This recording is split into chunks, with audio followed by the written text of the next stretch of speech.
요한일서 3장 1절부터 3절까지 함께 한번 읽어보실게요. 함께 시작. 보라, 아버지께서 어떠한 사랑을 우리에게 베푸사 우리가 하나님의 아들들이라 불리게 하셨는가. 그런즉 세상이 우리를 알지 못함은 세상이 그분을 알지 못하였기 때문이라. 사랑하는 자들아, 이제 우리는 하나님의 아들들이니라. 우리가 앞으로 어떻게 될지는 아직 나타나지 아니하였으되 그분께서 나타나시면 우리가 그분과 같게 될 줄 아노니 이는 우리가 그분께서 계신 그대로 볼 것이기 때문이라. 그분 안에서 이 소망을 가진 자마다 그분께서 순결하신 것 같이 자기를 순결하게 하느니라. 여러분들이 그분 안에서 이 소망이 있으세요? 그분이 나타나시면 우리가 그분과 똑같이 되고, 여러분과 제가 이렇게 얼굴 대면에서 보듯이 그때 예수님을 있는 그대로 얼굴 대면에서 볼 거거든요. 그날이 오겠어요, 안 오겠어요? 반드시 오죠. 여러분들이 이 소망을 가졌다면 그분께서 더러운 것 전혀 상관하지 않았듯이 여러분과 저도 마찬가지, 더러운 것과 상관하지 않고 세상 사랑하지 않고 순결한 삶을 사셔야만 되죠. 그렇죠? 근데 많은 분들이 이래요. 아, 예수님이 깨끗하시죠, 거룩하시죠, 내가 거룩하니 너희도 거룩하라고 하셨으니까. 그런데 거룩하게 사는 건 너무 힘들어요. 그렇죠? 자, 하나님 말씀대로 사는 거는 쉬울까 아니면 어려울까? 여러분들과 제가 구원받을 때 복음이라는 거를, 하나님의 말씀을 그냥 마음으로 믿어만 드렸어요. 그렇죠? 그랬더니 하나님께서 그 순간에 어마어마한 일들을 일으키신 거예요. 여러분과 저를 지옥에 가지 않도록 하셨고, 죄값도 지불하셨고, 여러분과 저를 깨끗하게 하셨고, 하나님의 아들로 삼으셨고, 그렇죠? 상속자가 되게 하셨고요, 영원한 소망을 갖게 하셨고요, 그렇죠? 여러분들이 이 죄를 이길 수 있는 얼마든지 힘을 여러분들과 저에게 주셨고요, 여러분들이 그냥 마음으로 복음을 믿어드리는 그 순간에 그런 엄청난 일이 일어나는 거예요. 구원받는 거는 땀 한 방울 안 흘려도 되거든요. 마음으로 믿기만 하면 쉽죠. 그렇죠? 똑같아요, 여러분들이. 그분이 순결하신 것처럼 여러분도 순결하게 한 삶을 사시려면 여러분들이 똑같이 하면 돼요. 하나님 말씀을 그냥 믿어만 드리면 돼요. 안 어려운 거예요.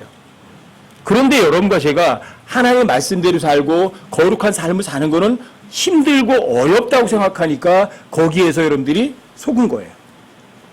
아시겠어요? 여러분들이 머릿속을 바꾸세요. 기본 개념을 바꾸세요. 많은 사람들이 동일하거든요. 성경은 어려운 책이다 하고 그래요. 성경은 어렵다. 그러니까 성경을 특별히 공부한 사람들 아니면 알 수가 없다. 그러는 거예요. 그런데 여러분 거기에서 속은 거예요.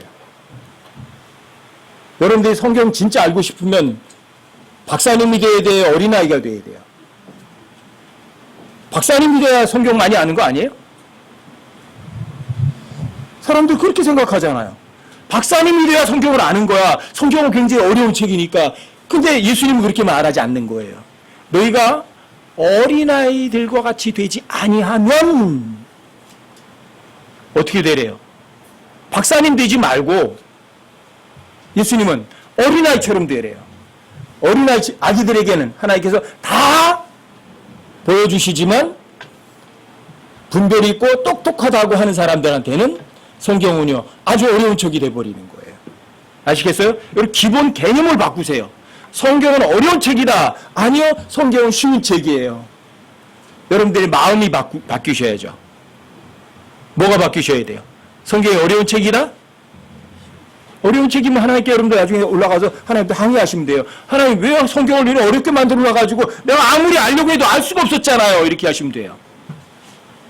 그런데 여러분들이 나중에 올라가서 항의하면 하나님, 예수님 그때 뭐라고 그러실 것 같으세요? 너 왜 박사가 됐니? 내가 뭐라 그랬지? 어린아이처럼 되라고 그랬잖아. 어린아이처럼 단순해지라고 그랬잖아. 왜 네가 똑똑하다고 생각했니? 그게 문제죠. 그렇죠? 여러분들이 하나님 앞에 겸손해지지 않았으니까 문제죠. 하나님 왜 이렇게 하셨어요? 그런데 하나님께 여러분들이 삿대질하고 항의하니까 문제죠. 하나님 앞에 여러분들이 겸손하게 하나님 말씀에 순종할 마음을 가졌어야죠. 그러면 하나님께 다 알려주신다니까요. 여러분과 제가 하나님 말씀대로 살아서 그분이 순결하신 것처럼 여러분들이 순결하게 사는 삶은요, 어려운 게 아니에요. 어렵다고 생각하시면 안 돼요. 여러분, 그 순결하게 사는 방법을 쉽게 쭉 풀어준 것이 바로 또 그게 빌립보서예요. 그래서 빌립보에서 핵심 단어가 joyful이라는 단어예요. 기쁨, 기뻐하라는 단어예요. 여러분들이 하나님 앞에서 순결하고 깨끗하게 사시면 어때요? 기쁠까요? 슬플까요? 기쁘죠. 양심의 거리낌이 있을까요? 없어요. 떳떳하죠. 그러니까 항상 기쁜 거예요. 고난 가운데서 기쁜 거예요. 어려움이 와도 기쁜 거예요. 왜요? 나를 강하게 하시는 것, 그분, 그리스도, 성경, 그게 나를 내가 모든 걸 할 수 있도록 하시거든요. 불가능이 없거든요. 그래서 빌립보서에서 여러분과 저에게요, 자, 순결하게 사는 방법을 쉽게 이야기를 해주는 거예요. 그럼 빌립보서 1장으로 한번 가보세요. 빌립보서 1장 1절에 보면 여기 이제 수신자들이 나와요. 빌립보서 1장 1절에요. 예수 그리스도의 종 바울과 디모데는 빌립보에서 그리스도 예수님 안에 있는 모든 성도들이에요. 모든 성도들과 또 감독들과 집사들에게 편지하노니, 여기 감독들, 집사들, 성도들 전부 복수예요. 여러 사람이죠. 하나님 우리 아버지와 주 예수 그리스도부터 은혜와 평강이 너에게 있기를 원하노라. 내가 너희를 기억할 때마다 나의 하나님께 감사를 드리고 너희 모두를 위하여 기도할 때마다 항상 기뻐하며 간구함은, 항상 기뻐하는 거예요. 지금 빌립보서 이 편지 어디에서 쓰고 있는 줄 아세요? 로마 감옥에서 지금 쓰고 있는 거예요. 감옥에 갇혀가지고. 5절이요. 첫날부터 지금까지 너희가 복음 안에서 교제하였기 때문이라. 너희 안에서 선한 일을 시작하신 분께서 예수 그리스도의 날까지 그 일을 이루실 것, 바로 이것을 나는 확신하노라. 여러분들이 구원 받으셨어요? 구원 왜 받으신 이유가 뭐죠? 여러분과 제가 십자가 못 박혀 죽으신 예수님을 믿었을 때 우리는 그분의 작품이 된 거고요. 또 예수님 안에서 선한 행위를 하도록 창조하신 거예요, 여러분과 제가.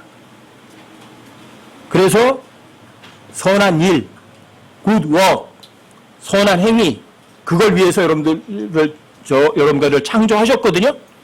선한 일을 하기 위해서, 선한 행위를 하도록 여러분 창조된 자들이에요. 그래서 여러분과 제가 하나님께서 그 선한 행위를 여러분께 저에게 미리 정하신 것은 여러분들과 제가 그 선한 행위 가운데서 걸어가도록 하시려고, 여러분들이 걷는 게 아니라 하나님께서 걸어가게 하시려고 그 선한 일을 여러분들이 구원받았을 때 시작하신 거예요. 근데 그리스도의 날까지, 그리스도의 날은 여러분과 저를 데려가신 날이에요.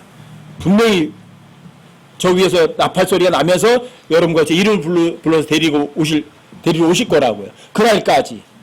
자, 그날까지 그 선한 일을 이루시겠어요? 이루지 않으시겠어요? 이루셔요. 근데 선한 일을 이루시는 분은 선한 분이 이루세요. 여기에서 속으시면 안 된다고요. 여러분과 제가 선한 일을, 선한 행위를 할 수 있다고 생각하시는 그 기본 자체부터 여러분들이 버리시라고요. 여러분과 저는요, 선한 행위를 할 수 있는 존재 자체가 아니라는 사실을 잊으시면 안 된다고요. 결코. 여러분들이 그걸 잊지 않겠다고 하면서도 실제 삶 속에서는 내가 자꾸만 나서서 선한 행위를 하려고 하고 뭔가 하려고 한다고요. 이게. 아셨어요? 예수님께서 여러분과 제가 구원 받았을 때 여러분과 저는 그분의 작품이라니까요. 에베소 2장 10절 말씀에 의하면, 그리고 선한 행위를 하도록 창조하셨다니까요. 근데 그 선한 행위는 여러분과 제가 하는 행위가 결단코 아니라는 사실을 여러분 명심하시라고요. 그 선한 행위를 여러분이 구원 받으셨을 때 시작하신 거예요.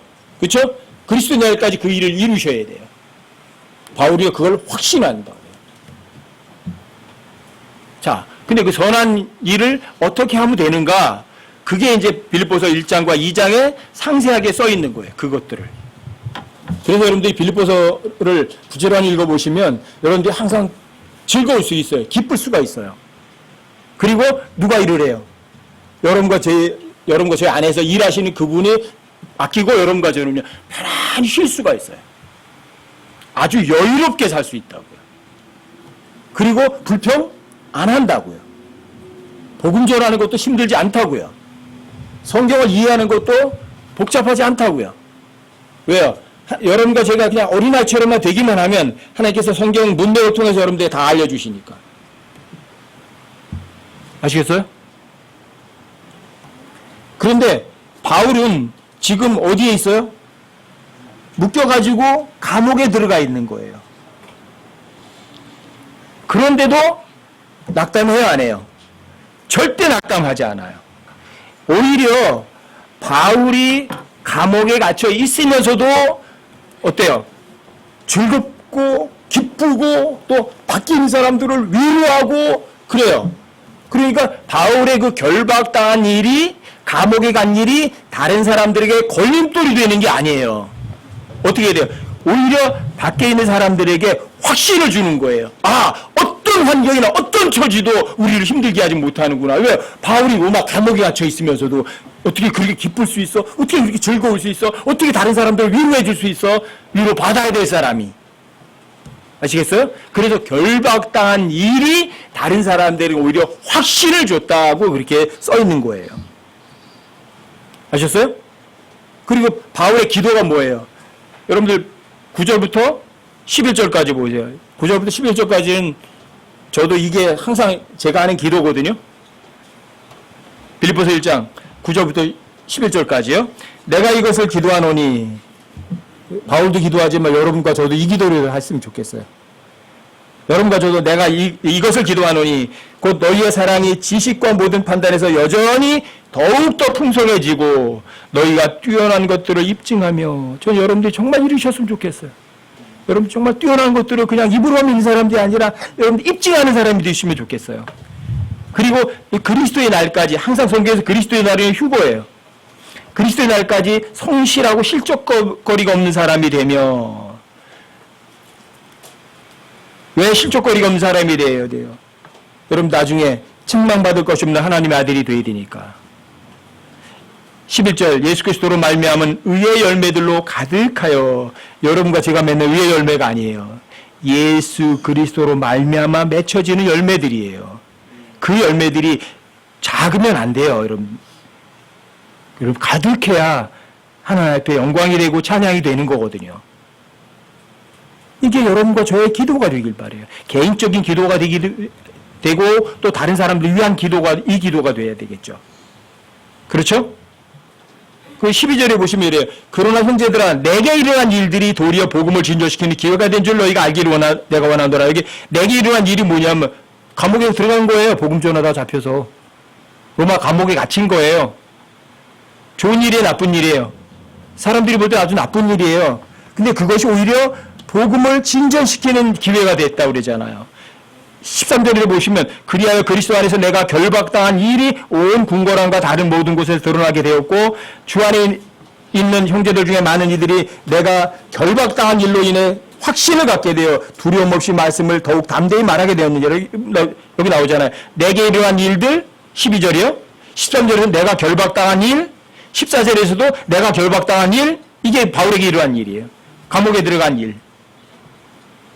그래서 이거 가지고 사람들이 싸우기도 하는 거예요. 아, 바울이 왜 그렇게 했어? 그러니까 바울이 잘못했으니까 감옥에 들어갔지? 그런 사람도 있고요. 어떤 사람, 아니야, 바울은 정말 하나님 사랑했지만 그래도 선한 것으로 인해서 의로에서 핍박받았기 때문에 감옥에 들어간 거야. 그렇게 얘기하는 사람도 있다는 얘기예요. 그게 여러분, 그게 15절이에요. 참으로 어떤 이들은 시기와 다툼으로 그리스도를 선포하고, 또한 어떤 이들은 선한 뜻으로 하나니, 어떤 사람은 바울이 죄를 져서 그런 거야, 그래서 감옥 들어간 거야 그러고, 어떤 사람은 아니야, 의로 인해서 박해받은 거야, 그러니까 행복하지, 이렇게 하는 사람도 있어요. 하지만 저들은 내가 참으로 어떤 이들은 심지어 시기와 다툼으로, 또 어떤 이들은 선한 뜻으로, 저들은 결박당한 일에, 결박당한 게 어디잖아요. 내가 바울에게 이러한 일, 결박당한 일에 고통을 더할 줄로 생각하여 성실하지 않게 다툼으로 그리스도를 선포하나, 이들은 내가 복음을 변호하기 위해 세워진 줄로 알고 사랑으로 하는지라. 두 파에 두 파, 그렇죠? 한 사람은 바울을 손가락질하고, 어떤 사람은 아니야, 바울을 변호하고. 하지만 18절이요. 그러면 무엇이냐? 그럼에도 불구하고 거칠로 하든지 진실로 하든지 모든 방법으로 그리스도께 선포되신 한 이로써 나는 기뻐하고 또 참으로 기뻐하리라. 바울은 어때요? 양심에 가책이 없어요. 그렇죠? 감옥에 갇혀 있지만 자기 죄 때문에 간 건 아니거든요. 그렇죠? 그러니까 어떤 사람들의 평가에 연연하지도 않아요. 그 사람들이 바울을 비난하면서 얘기를 하더라도 예수님 얘기가 나올 거고, 그렇죠? 바울을 변호하면서 하더라도 예수님 얘기 나올 거 아니에요. 그러니까 선한 뜻으로 하든 시기와 다툼으로 하든 어쨌든 예수님이 알려지는 것만은, 자, 그게 복음을 진전시키는 일이 된 거예요. 여러분과 제가 마음 중심에 정말 하나님의 사랑이 지식과 모든 판단을 풍성하고 여러분과 제가 정말 삶으로 하나님의 말씀을 증명하는 사람이 된다면 여러분들 비난한 사람들도 누구를 알리게 돼요? 예수님을 알리게 되고요. 여러분들과 친구가 되는 사람들도 더욱더 예수님을 알리게 되는 그런 일들이 일어난다는 이야기예요.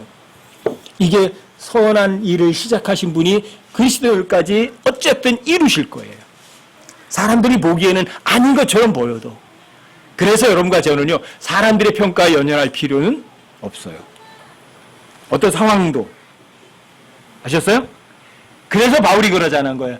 내게 사는 것이 그리스도시요, 죽는 것이 이득이다. 여러분, 죽음 두려워하지 않죠. 전혀 두려워하지 않죠. 다만 몸을 떠나서 주님과 함께 있기를 바울은 정말 바라는 사람이에요. 그럼에도 불구하고 바울이 육체 안에 거하는 이유는 바로 시기와 다툼으로 전한 사람들 또는 자신을 변호해 주는 사람들, 그 모두를 위해서 자신이 육신에 거하는 것이 그 사람들에게 필요하다고 바울은 얘기할 뿐이에요. 여러분과 저도 이러한 삶을 사셔야만 돼요. 바울의 삶은 진짜 참 그리스도인들이 걸어야 될 그러한 삶의 모습이거든요. 여러분, 지난번에도 바울의 삶에 대해서 여러분들과 함께 나눴는데, 바울이 돈 사랑하는 거 한 번 나와요? 물질에 연연하는 거 나와요? 사람들이 칭찬에 연연하는 거 나와요? 전혀 안 나와요. 그런데 많은 사람들이 예수님이라는 이름, 하나님의 이름을 선포하면서 뭐가 주목적이에요? 돈. 또 사람들에게 존경받는 거. 아니, 바울은 그런 걸 한 번도 추구하지도 않았고 그걸 목표로 삼지도 않았다고요. 만약에 그런 것이 있었다면 바울은 자신이 옛날에 가졌던 모든 것들을 더 동원해 썼겠죠. 나는 가말리엘 문화에서 배웠어. 나 바리새인이고 나처럼 선한 사람이 어디 있어? 이랬을 거라고요. 근데 바울은 결코 그러지 않았어요. 그래서 바울은 자기가 육체 안에 거하는 것이 누구에게? 다른 형제들에게 필요하다. 그러니까 육체 안에 거하는 삶 동안 누굴 위해서 살겠어요? 자신을 위해 살겠어요? 저 형제들이 필요하고 저 자매님들이 필요하니까 자신의 육체를 위해 살지는 않을 거 아니에요. 이게 여러분과 저의 기본 자세예요. 그것이 그 사람들이 어떤 사람들이냐면, 자, 선한 일을 시작하신 분이 그리스도까지 이룰 것을 바울은 확신했죠. 여러분들도 그 마음 가지면 그런 삶으로 살아가는 거예요. 그럼 바울이 빌립보서 1장 29절에서 그런 말 하잖아요. 그리스도를 믿는 것뿐 아니라, 여러분들이 그리스도를 믿어서 구원받는 것뿐 아니라 그분으로 인해서 고난당하는 것도 여러분 영화 생명 주신 게 아니라 예수님을 위해서 고난당하는 것도 여러분들과 저에게 주신 거예요. 근데 사람들이 구원받은 거 좋아. 그런데 예수님 때문에 내가 왜 고난받아야 돼? 예수님 고난받는 것도 주셨다니까요. 왜요? 여러분들이 예수님에서 고난당하는 것이 없으면 저 위에 가서 열매 거둘 게 없어요. 여러분들이 그때 책망받는 아들이 돼버린다고요. 아셨어요? 그래서 이 빌립보서 1장, 2장, 3장, 4장에서요, 여러분들이 예수님이 순결하셨던 것처럼 여러분들이 순결해지는 그 방법을 여기에다가 구체적으로 설명을 해놓는 거예요, 바울이. 그런데 여러분들이 예수님 안에서 순결하게 사는 삶은 어렵지 않다는 이야기예요. 여러분, 빌립보서 2장으로도 한번 가보세요. 여러분들이 선한 일을 시작하신 그분이 그리스도의 날까지 선한 일을 완벽하게 완수하시려면 여러분들이 이 마인드가 있어야 돼요. 5절 보세요. 2장 5절. 빌립보서 2장 5절이요. 너희 안에 이 마인드를 품을지니. 어떤 마인드일까? 그것은 그리스도 예수님 안에도 있던 마인드라. 어떤 마인드예요? 교만한 거예요? 겸손한 거예요? 자기를 위한 거예요? 남을 위한 거예요? 높아지는 거예요? 아니면 낮아지는 거예요? 누군가 받으려고 하는 거예요? 뭔가 주려고 하는 거예요? 이게 예수님 안에도 있던 마인드예요. 어느 정도까지 겸손해지셔야 돼요? 십자가의 죽음까지 낮아지려는 그런 마인드가 있어야 돼요, 여러분들이. 그게 예수님 안에 있던 마인드예요. 예수님은 겸손해지실 필요가 없는 분이세요. 왜요? 가장 위대한 분이시니까. 여러분들에게 이 예수님 안에도 있던 마인드를 동일하게 가지셔야만 되는 이유는 아주 쉬워요. 왜요? 예수님의 그 마인드 때문에 여러분과 제가 구원받았잖아요. 그렇죠? 그래서 하나님의 아들이 됐잖아요. 그리스도의 동동상속자가 됐죠. 예수님 다시 오시면 예수님의 부활하신 영광스러운 몸과 똑같이 될 거죠. 그러면 여러분들 예수님 안에 있던 그런 동일한 마인드를 갖는 거는 너무 당연한 거 아닌가요? 저는 많은 사람들이 구원받았다, 하나님은 나를 온 세상보다 더 많이 사랑하신다, 말은 그렇게 해요. 그런데 예수님 안에도 있던 그런 마인드는 없어요. 겸손해지고 낮아져서 십자가의 죽음까지 낮아지려는 그 마인드는 없어요. 사람들에게 칭찬받는 거 좋고 존경받는 거 좋아도 사람들에게 무시당하고 사람들에게 비난당하고 손가락질 당할 생각은 아예 안 해요. 이게 문제예요. 이게. 그러면 예수님 그리스도에 오실 때까지 선한 일을 시작하신 그분께서 여러분과 저는요 그 선한 일을 못 이루세요. 그리고 그 사람은 자유도 없어요. 이게 문제예요. 여러분과 저는 그리스도 안에 있던 그 마인드를 가지시라고요. 그분은 어떤 분이세요? 하나님의 아들이세요. 여러분과 제가 구원받았다면 여러분과 저도 어떤 사람이에요? 여러분과 저도 하나님의 아들들이에요. 그러면 하나님의 아들의 그 마인드를 여러분과 저도 가지셔야 되는 거 아니에요? 그러니까 예수님 안에도 있던 그 마인드를 가지셔야죠. 여러분들과 제가 기본적으로 이 마인드 자체가 없는 거예요. 십자가의 죽음까지 낮아지려는 그 마인드, 예수님 안에도 있던 그 마인드. 여러분과 제가 예수님처럼 선하게 살 수 있는 존재 자체가 아니에요. 선한 행위를 할 수 있는 존재가 아니라고요. 여러분과 저는 헛되고 무익한 존재고요. 더러운 걸레 같은 사람들이고 다 거짓말쟁이들이라고요. 위선자라고요. 이런 사람은 단 한 사람도 없다고요.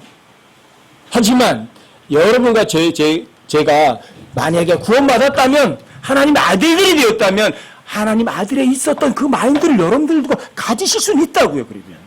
왜요? 예수님도 하나님 아들이시고 여러분과 저도 하나님의 아들들이 되었으니까. 예수님 안에 있던 마인드를 못 가질 이가 없다고요. 여러분과 제가 뭔가 했다 안 했다가 중요한 게 아니라 자 어떤 마인드를 가졌느냐가 중요한 거예요. 하나님께서는 뭘 보세요? 여러분들이 뭘 했다고 보세요? 어떤 한 일을 보세요? 아니면 여러분들의 그 속중심과 마인드를 보세요? 그 속중심과 마음을 보시는 거예요. 여러분들 마음의 상태를 보시는 거라고요. 겸손해지려고 하나? 아니면 잘난 척 하려고 하나? 자기 의를 드러내려고 하나? 아니면 하나님의 의를 드러내고 싶어 하나? 정말 선한 일을 원하나? 아니면 악한 자기가 하는 악한 일을 원하나? 뭘 원하는 거예요? 여러분 빌립보서 2장 5절에 있는 이 하나님의 말씀은요. 간단한 것 같지만 엄청 중요한 거예요. 여러분과 제가 너희 안에 이 마인드를 품을지니 마인드 품으시라고요. 바로 예수님 안에 있던 그 마인드라고요. 하나님의 아들이신데 왜 사람의 몸 종의 형체를 뭐하러 취하세요? 왜 사람으로 나타나세요? 왜 죽으세요? 왜 십자가의 죽음까지 죽으셔야 돼요?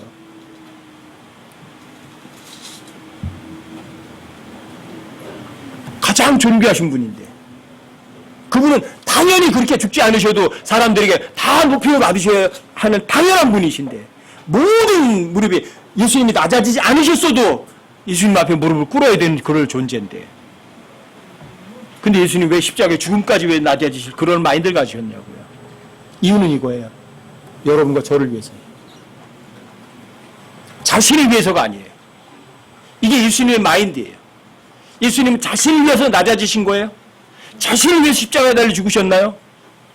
아니요. 그래서 바울도 배운 거예요. 거기에서. 내가 몸을 떠나서 그리스도와 함께 있는 것이 훨씬 더 좋지만 내가 육체 안에 거하는 것이 내가 아니라 너희에게 더 필요하기 때문이다. 이게 바울 속에 있었던 예수님의 마인드예요. 여러분과 저도 이 예수님 안에 있던 이 마인드를 가지셔야만 되고요.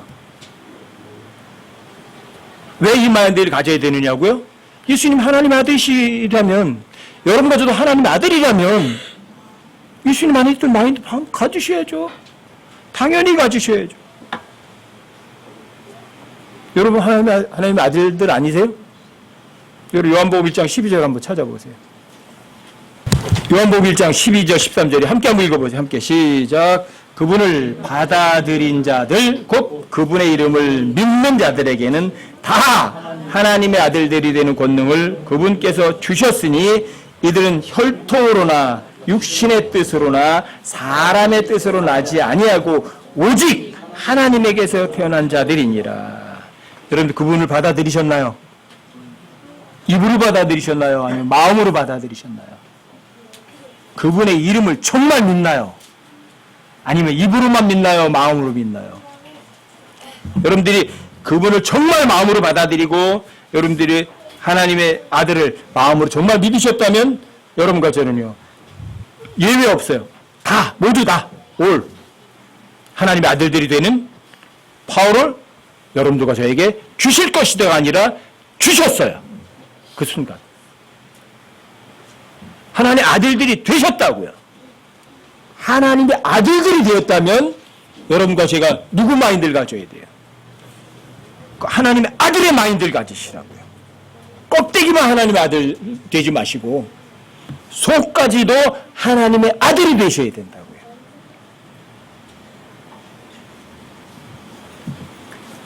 여러분 하나님은 어떤 분이세요? 별 볼 일 없는 분이세요? 여러분 역대상 29장 11절에 의하면 하나님께만 greatness, 위대하심이 있어요. 하나님 어떤 분이세요? 위대하신 분이세요. 그렇죠? 가장 높으신 분이세요. 그럼 하나님 다음으로다가 위대한 사람은 누구 계세요? 하나님을 믿는 사람들이죠. 그렇죠? 그분의 아들들이 되고 그분의 자녀들이죠. 그렇죠? 아들들은 특별히 상속자지만 상속을 받지 못하더라도 하나님의 가족들이라면 위대한 집의 위대한 자녀들 아니에요? 그렇죠? 그래서 성경에 보면 매우 위대한 남자가 나와요. 매우 위대한 남자라는 구절이 한 번 나오고요. 위대한 여자라는 구절이 한 구절 나와요. 성경에서 매우 위대한 남자가 누굴까? 매우 위대한 남자가. 의외예요, 의외. 사무엘하 19장 32절 말씀에 의하면 very great man이라는 사람이 한 분 나와요. 근데 나이 80 먹은, 나이 80살인 바리실레예요. 하나님께서는 이름도 별로 유명해 사람들이 알려지지도 않은 사람을 보고 그래요. Very great man. 매우 위대한 사람이었다. 바르셀레는 매우 위대한 사람이었기 때문에 다윗이 마하나임에 거했을 때 양식을 제공하였더라 이렇게 써 있어요. 다윗이 곤경에 빠졌을 때 양식을 제공하는 선한 행위를 해서 위대한 사람이 된 게 아니에요. 하나님께서는 바르실레 보고 매우 위대한 남자라고 부르시고요. 그 위대한 남자이기 때문에 누군가가 어려움에 처했을 때 어떤 대가도 바라지 않고 그냥 베풀어 주는 거예요. 그게 바르실레였어요. 자, 위대한 남자, 위대한 여자, 위대한 여자는 열왕기하 4장 8절에서 나와요. 거기에는 수넴에 있던 어떤 여인이라고 나오고요. 그 여자 이름도 하나님께서 거기다 써놓지도 않으셨어요. 예수님께서, 하나님께서 그 여자 이름 몰라서 안 써놓은 거 아니시거든요. 왜요? 사람들이 그 여자 이름 알 필요 있어요? 누구만 알면 돼요? 하나님만 아시면 돼요. 그래서 거기 수넴에 있는 어떤 여인이라고 써있는데 그 여자도 마찬가지예요. 수넴에 어떤 여인이 있었는데 위대한 여인이 있었다 그래요. 위대한 남자나 위대한 여자들은 다 어떤 사람들이냐면 하나님의 가족들이거든요. 근데 그 하나님의 가족들이 어떻게 했느냐면 엘리사가 항상 그 옆으로 지나다닐 때마다 그 수넴 여자가 뭐라 해줘요? 빵을 강권해서 먹게 했어요. 강권해서. 그냥 먹게 한 거 아니라고요. 강권해서 먹게 했다고요. 왜요? 주고 싶죠? 그쵸? 얼마나 간절히 붙들었으면 엘리사가 갈 때마다 지나갈 때마다 거기서 빵 먹고 갔겠어요. 그쵸? 그것도 부족했어, 이 여자는. 그래서 남편에게 우리 집 저 위에 귀퉁이에 빈 곳 있잖아. 거기다가 좀 방 하나 좀 많이 꾸며주면 좋겠어. 거기다가 상도 갖다 놓고 등잔대도 갖다 놓고 의자도 갖다 놓고 그래서 엘리사가 지나갈 때 좀 쉬어가게 하면 얼마나 좋을까. 그래서 그렇게까지 해서 엘리사를 또 그 방에 쉬어가게 해요. 엘리사가 너무 고맙죠. 어떤 다른 사람들이 여러분들 대접을 받았는데 그걸 아무렇지도 않게 생각하는 사람은 없죠. 그렇죠? 그러니까 엘리사가 불러서 그 여자에게 그 고마움을 표하려고 그래요. 내가 우리를 위해서 돈을 많이 썼다고 안 하고 이렇게 써 있어요. 내가 우리를 위해 마음을 많이 쓰는 도다. 뭘 많이 써야 돼요? 돈 많이 써야 돼요? 마음을 많이 썼다고요. 그러니까 내가 너를 위해서 뭘 하면 좋을까? 왕이나 군대 대장들한테 뭔가 좀 얘기를 해줄까? 근데 그 여자는 그런 어떤 반대급부 때문에 엘리사를 접대했나요? 그 여자는요, 나는 내 백성 가운데 거할 뿐입니다. 어떤 대가를 위해서 당신을 도와준 건 아닙니다. 당신을 접대한 건 아닙니다. 이래요. 이 여자 어떤 여자예요? 위대한 여자예요. 여러분과 제가 구원받은 사람이라면, 하나님의 가족이라면, 위대한 사람의 반열에 들어간 사람들이라면 하나님의 아들답게 살려면 어떻게 사셔야 돼요? 누군가에게 베풀어 줄 때 뭔가 반대급부를 바라고 베풀어 주시겠어요? 그건 하나님의 아들들이 아니죠. 저는 항상 그런 생각해요. 내가 하나님의 아들들이다, 신분이. 근데 내가 왜 세상 마귀의 자식들한테 가서 굽실굽실대고 거기다가 손 벌려야 돼요? 내가 왜 비굴해야 되냐고요. 여러분과 제가 어떤 사람이에요? 위대한 사람이 아니면 별볼일 없는 사람이에요. 여러분들이 구원받았다면 분명히 여러분과 저는요, 다 위대한 사람들이에요. 그렇죠? 또 하나님께만 위대함이 있어요. 이 세상에서 위대한 사람은요, 이렇게 해야 돼요. 유명해져야 돼요. 또 뭔가 큰 업적을 남겨야 돼요. 그렇죠? 그래야만 그 사람, 위대한 사람의 반열에 들어가요. 근데 성경에서 위대한 사람은 그게 아니에요. 사람들에게 이름 안 알려줘도 괜찮아요. 수넴 여인 이름 아는 사람. 수넴 여인 이름 아는 사람 있어요? 아무도 없어요. 그럼 유명해지지 않아도 위대한 여자가 될 수 있잖아요. 그렇죠? 하나님께서 보실 때는 위대한 사람은 이거예요. 마음 중심을 보시는 거예요. 그 마음속에 뭐가 있는지 아세요? 예수님 안에도 있던 마인드가 있어요. 예수님 안에도 있던 그 마인드가 있는 사람, 그 속중심과 마음을 보시고 하나님께서 뭐라 그래요? 너는 위대한 남자야, 너는 위대한 여자야, 이렇게 하시는 거예요. 이 세상처럼 유명해지고 뭔가 큰 업적을 남겨야 하나님 위대한 사람이 되는 게 아니에요. 왜요? 위대함이란 하나님께 있기 때문이에요. 누가 위대하다고 그래야 돼요? 하나님 위대하다고 그러면 위대한 남자예요. 하나님 위대한 여자예요, 그러면 위대한 여자예요. 아시겠어요? 이 세상은 아니에요.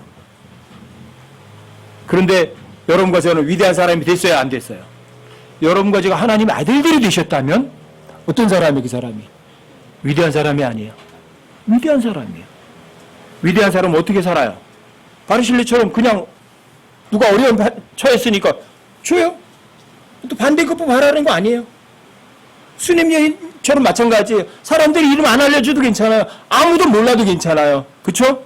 그냥 어떤 사람에게 주고 싶을 거 열심히 주는 거예요. 어떤 반대급을 원하지 않고 그냥 주는 것이 받는 것보다 더 복이 있으니까.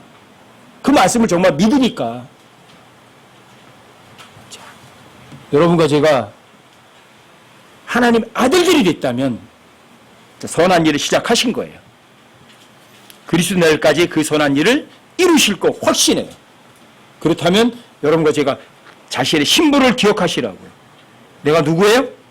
하나님 아들이에요. 아니 하나님의 아들이 어디 가서 뭐 비굴해져야 돼요. 여러분 하나님께서 누군가에게 나 좀 줘 하고 동냥질 하신 적 하는 거 보셨어요? 하나님께서 비굴하게 뭐 누군가에 구걸하시더냐고요. 그렇죠? 하세요 안 하세요?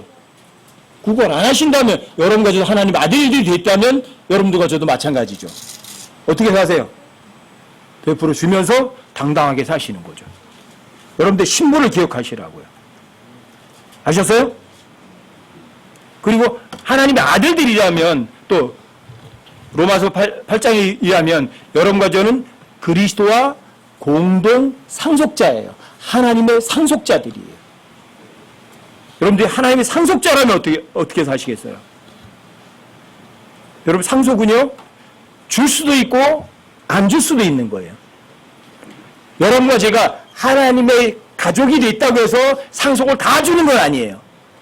그렇죠? 아들이 있다고 무조건 상속 주는 건 아니에요. 상속받을 권한은 있는 사람들이지만 자, 그 사람이 하나님의 말씀을 다 잘 순종하면 하나님께서 이쁘니까 상속을 많이 주지만 하나님 말씀 안 듣고 하나님 앞에 맨날 대드는 아들이라면 상속을 주겠어요? 안 주겠죠? 근데 여러분과 제가 하나님의 아들들이라면 그리스도의 공동 상속자라면 어떻게 사셔야 돼요? 그분께서 순결하신 것처럼 여러분과 저도 순결하게 사셔야죠. 근데 그분께서 순결하신 것처럼 여러분들과 제가 순결하게 사는 거는 어렵다? 아니면 쉽다? 구원받는 것이 여러분들이 마음으로 그냥 믿어서 구원받는 것처럼 여러분들이 마찬가지예요. 하나님의 아들답게 순결하게 사는 것도 쉬워요. 여러분이 하나님께 상속받는 일도 굉장히 쉬워요. 믿어드리기만 하면 돼요. 누가 일하죠? 하나님이 일하세요. 그게 요한복음 6장 29절이에요. 하나님께서 보내신 일을 너희가 믿는 것.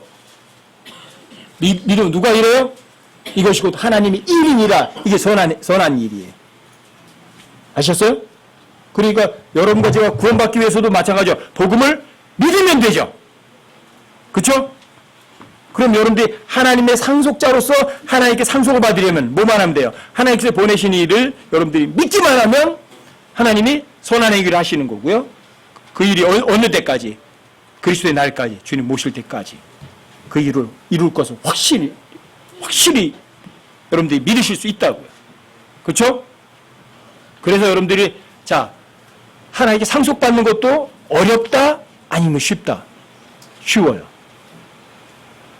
여러분들이 그리스도 안에서 하나님의 말씀대로 살아가는 것도 쉽고요. 예수님이 거룩하셨던 것처럼 여러분과 저도 거룩하게 살아가는 것도 어렵지 않고 쉽다고요. 그래서 첫 번째 하나님의 뜻이 이거예요. 하나님의 뜻. 너희가 거룩히 구별되는 것이라. 이게 하나님의 첫 번째 뜻이에요. 근데 여러분과 제가 거룩히 구별되는 건 어렵다? 아니면 쉽다? 쉽다요. 하나님 다스리는 분이시거든요. 그렇죠? 그러면 여러분들이 하나님의 말씀 믿어만 드리면 여러분과 제 삶이 어떻게 되는 줄 아세요? 다스리는 삶을 살아요. 이 세상에서 다스린다는 거는 이거예요. 위에서 지휘하는 거죠. 위에 앉아서 높은 자리에 앉아가지고 지휘하는 거예요. 넌 이거 하고 저건 이리 와 이렇게 하고 저렇게 하고 시키는 거예요. 그게 다스리는 거예요. 하지만 마가복음 10장 35절부터 45절 사이에서 보면 자, 이방인들은 다스린다는 것이 이거예요. 높은 자리에 앉아서 지휘하는 거예요. 손가락채는 너 이거 하고 저거 하고 하는 거예요. 그렇죠? 하지만 너희끼리는 그런 식으로 다스리지 말지니. 어떻게 다스리라고요? 너희 중에 높은 자리에 앉고 싶으니 저 밑에 자리에 가라. 너희 중에 첫째가 되고 싶으니 그럼 제일 꼴찌로 가라. 이게 뭐예요? 이게 다스리는 방법이에요. 그래서 예수님도 이 땅에 육체로 오셨을 때는 다스리러 오신 거예요, 이 땅에. 근데 이 땅에서의 다스림은 이거예요. 섬기고 종이 되고 자기 생명까지도 그냥 주는 것이 그게 다스리는 거예요. 아시겠어요? 다스린다는 거는 여러분들이 위에 앉아서 땀 한 방울 안 흘리고 그냥 너 이거 하고 너 저거 넌 저거 이렇게 시키는 게 아니라고요. 이건 이방인들이 하는 짓이에요. 그래서 회사 가면 사장님이 어떻게 하세요? 사장님이 현장 나와가지고 땀 흘리고 일해요? 그러는 사장님 있으세요? 사장님은 뭐예요? 앉아가지고 회전해야 뒹굴이고 길고 하시죠. 그렇죠? 그리고 결제해주고 너 이거 하고 너 저거 이렇게 하죠. 그게 다스리는 거 맞아요. 이방인들은. 하지만 여러분과 저는요. 다스린다, 감독한다는 걸 어떻게 하는 거예요? 실제로 일하는 거예요. 실제로 일하는 사람들이 그게 감독하는 사람이고 그게 실제로 다스리는 사람인 거예요. 아시겠어요? 이걸 잊지 않으셔야 된다고요. 이거를. 자, 실제로 다스린다는 건 어떻게 하는 거다? 실제 일하는 거예요. 실제 섬기는 거예요. 실제로 주는 사람이에요. 이 세상 사람들은 다스리는 게 높은 자리에 앉아서 지휘하는 거지만 그리스도인들은요. 다스린다는 게 어떻게 하는 거예요? 섬기고 종이 되고 주는 거라고요. 아셨어요? 이 개념을 잊지 마시라고요. 이 개념을. 여러분과 제가 상속자라면 하나님께 상속받으려면 여러분들이 실제로 이 땅에서 다스림을 심지 않으시면 상속자가 안 돼요. 성경의 상속자라는 건요. 통치권을 위임해 주는 거거든요. 성경의 상속은 하나님의 상속자라는 이야기는. 그럼 여러분들이 상속받으려면 어때요? 다스림을 여기에서 심으셔야 돼요. 이 땅에서. 근데 이 땅에서의 다스림을 어떻게 하는 거죠? 섬기는 거예요. 주는 거예요. 여러분들의 목숨까지도 그냥 주는 거예요. 여러분 바울에게는 육체적인 핸디캡이 하나 있었어요. 그게 눈이었어요. 눈이 안 보였어요. 근데 성경에 이렇게 써 있어요. 너희가 할 수만 있었다면 나에게 눈이라도 빼어 주었으리라. 초대교 성도들도 그랬던 거예요. 저 사람에게 할 수만 있었다면 눈 이식 수술만 될 수 있었다면 그때 아마 걔네들이 눈 빼줬을 거예요. 바울에게. 이게 그리스도인들이에요. 이게. 근데 이게 뭐예요? 이게 섬기는 것이고 이게 다스리는 거예요. 이게. 그래서 여러분들 이 세상 육체로 거하는 동안에는 섬기고 종이 되고 주는 것으로 인해서 여러분들이 다스림을 이 땅에서 심으시는 거라고요. 그래야 저 위에 가면 진짜 다스림을 거두시는 거예요. 그렇다고 해서 저 위에 가서도요, 여러분과 제가 많은 백성들을 영원 가운데 다스려도요, 위에 앉아가지고 지휘하고 그러는 것만은 아니에요. 실제로 다가 섬기고 다스리고 줘요. 왜요? 주는 것이 받는 것보다 더 복이 있거든요. 그래서 이 세상의 다스림과 하늘나라의 다스림은 같은 거다 아니면 다르다. 달라요. 정반대예요. 아시겠어요? 여러분과 저는 어떤 사람들이에요? 하나님의 아들이 아니에요. 하나님의 아들 맞죠? 여러분들과 저는 하나님의 상속자예요, 상속자가 아니에요. 하나님의 상속자라면 부지런히 여러분 예수님 상속받으시려면 부지런히 여기서 다스림을 심으셔야 된다니까. 그래야 저 위에 와서 상속권, 다스림을 여러분 거두신다니까요. 그리고 여러분들과 제 이 몸뚱어리가 언제까지 가요, 이게? 언제까지? 주님 오시면 여러분들이 더 이상 이거 입고 싶어도 못 입고 있어요. 주님 오시면. 왜요? 예수님이 그분께서 나타나시면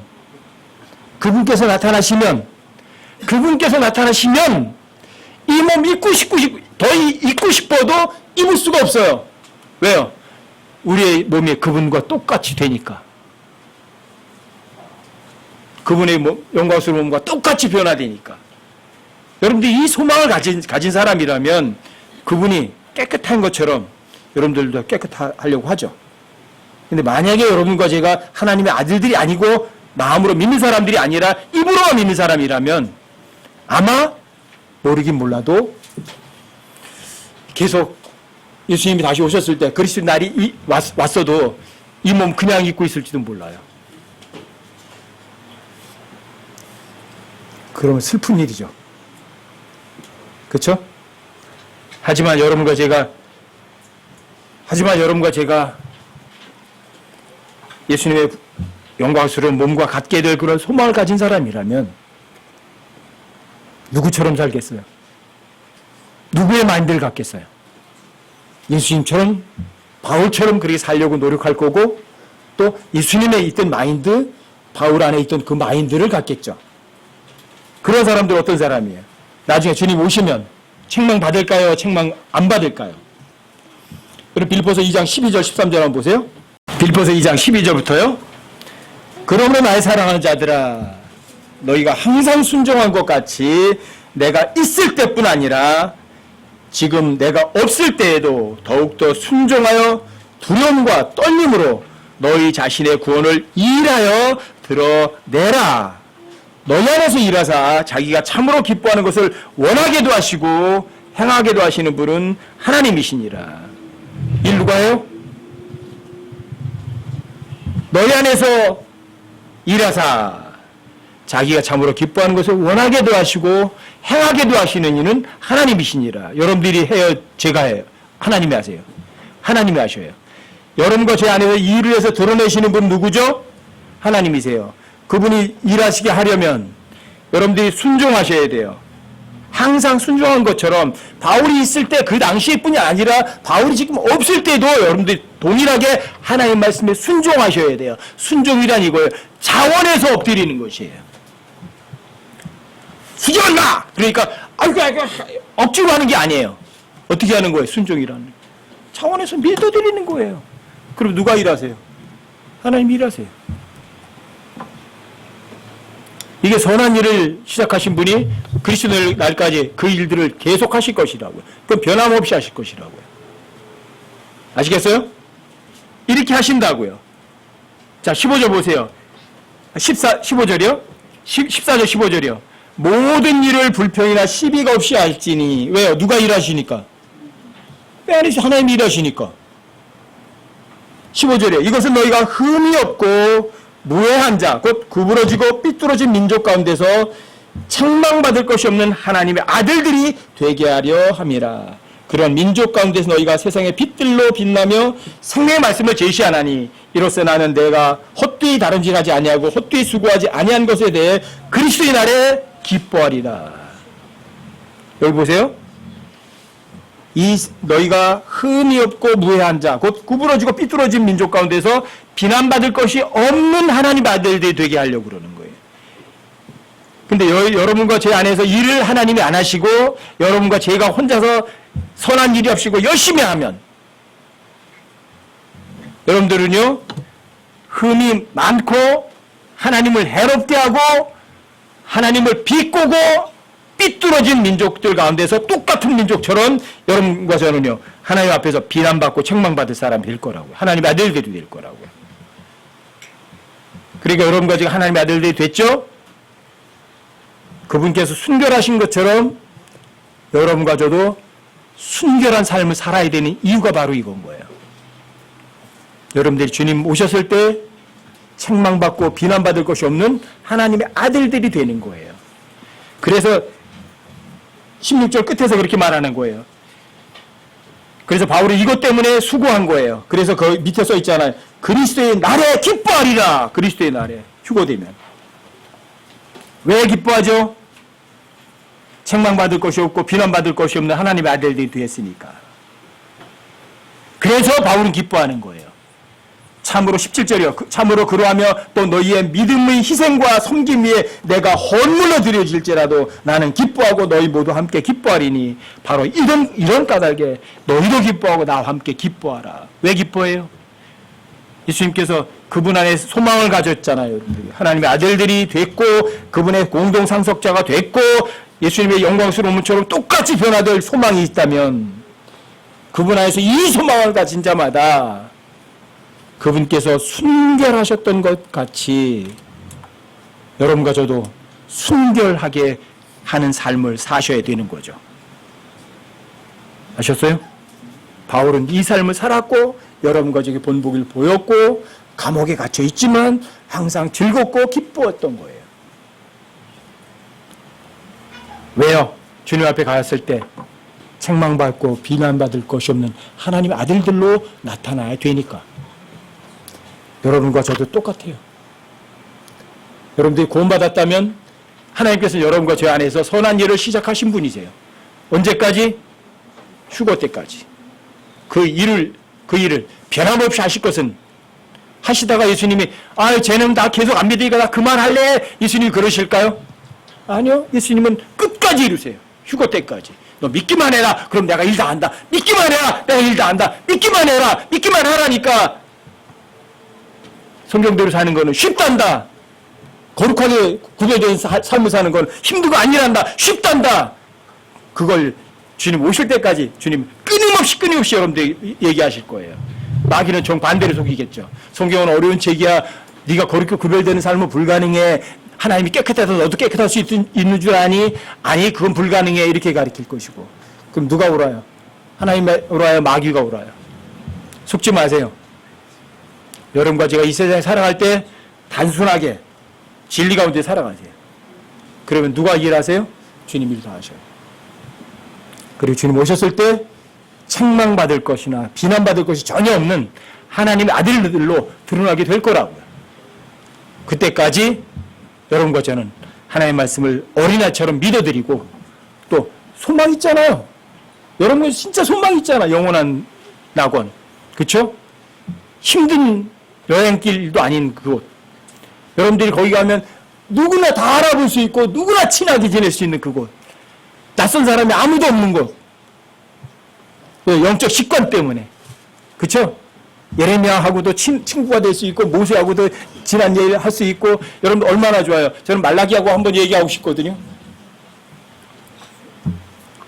여러분들이 마태도 만나볼 거고 주의 사랑하는 제자 요한도 만나볼 거고. 이게 희망 아니에요? 소망이 있잖아요. 그렇죠? 이 소망을 가진 자마다 이 세상에 유혹받지 않고 어떻게 사세요? 예수님이 깨끗한 삶을 살아하셨던 것처럼, 바울이 거룩한 삶을 걸어갔던 것처럼 여러분과 저도 그렇게 걸어가는 여러분과 제가 되시기 바랍니다.